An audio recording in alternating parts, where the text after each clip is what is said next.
মজার ঘটনা বলতেছি, তোমরা শোনো।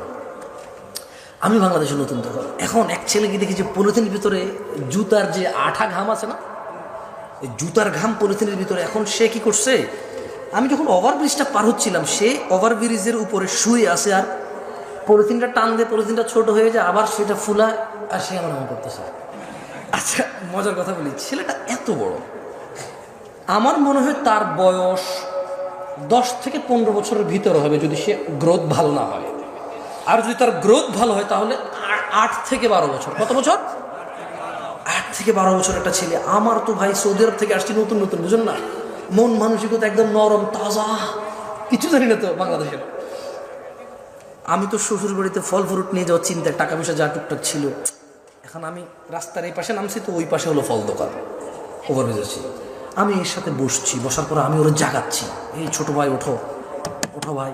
দেখলাম যে মানুষ হেঁটে যাচ্ছে, আসতেছে যাচ্ছে, কেউ কোনো ওর দিকে ভ্রুক্ষেপ করতেছে না, আমি বসে আছি ওর সাথে। আমি বলছি, পরে দেখলাম যে পলিথিনে ঘাম সে এরকম খাচ্ছে, সে তো গ্রাম নিচ্ছে, আমি তো ভাবছি সে খাচ্ছে। আমি বলছি কি, আপনি বিলিভ করবেন না, আজকে আমি হাসতেছি, ওই দিন আমি ওখানে বসে কান্না করতেছিলাম। আমার মন এত খারাপ হয়েছে যে, কি এত গরিব দেশ আমরা, এই ছেলে ঘাম খাচ্ছে কেন?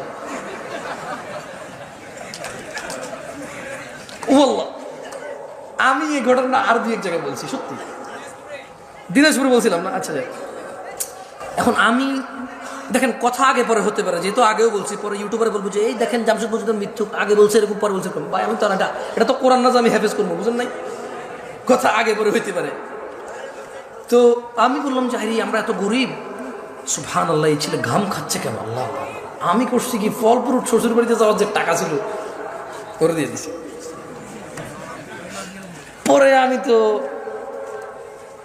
শ্বশুর বাড়িতে গেলাম, মানে শ্বশুর বাসায় গেলাম, যে কথাবার্তা হলো। পরে আমি শেয়ার করলাম একজনকে, সে বলে যে আরে এটা তো নেশা করতেছিল। আমি কি